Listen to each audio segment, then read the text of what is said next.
The Atlantic hurricane season begins in just a week or so. It's on June 1st. But now is a time for all of us, especially those on the coast, to get ready and have a plan. That's right. We're happy to have with us former director of the National Hurricane Center, Bill Reed, and nationally syndicated home improvement columnist, Ed Del Grande.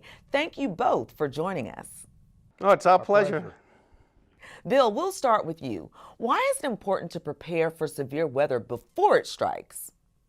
Well, it's known at fact after we go in after an event and talk to people how they've fared with it, how they dealt with it, is that if people that had a plan on what to do fared much better than those who didn't have a plan. In other words, they were acting their plan out rather than reacting to the chaos and hazard of the moment.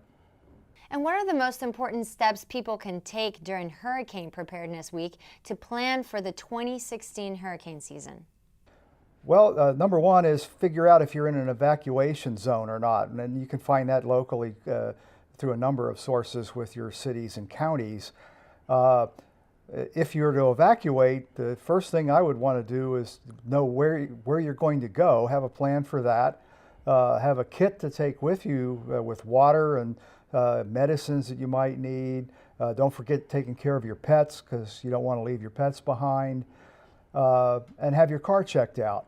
If you're staying, that's when you have to have your supplies to last you. We usually say a minimum of 3 days. I personally like to have 7 days worth of supplies on hand.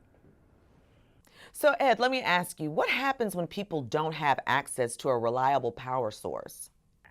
Well, nowadays we live in a plugged-in society, so it wasn't like when I was a kid and we lit up the candles and played board games. You need your power going, especially with more and more special need members of families living at home. So when you lose power today, it's a big deal. And I agree with Bill. You got to plan, you got to prepare, and you got to power up. So make sure you get a good generator. And I always recommend standby generators because they're permanently attached to the house's electrical system. They start up automatically and they run on natural gas and propane, so you don't have to fuel them up with gasoline. It's all automatic, and you can check them out at kohlergenerators.com if you haven't seen them yet, and you can get very familiar with them on that website.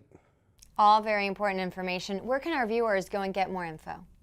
You can get more information at kohlergenerators.com, and if you're pretty handy, you can even size up and calculate the size generator you need on that website. It's a great resource. All right. Former director of the National Hurricane Center, Bill Reed, and home improvement expert, Ed Del Grande, thank you both for being here on Coffee with America. Thank you. My pleasure. Thank you.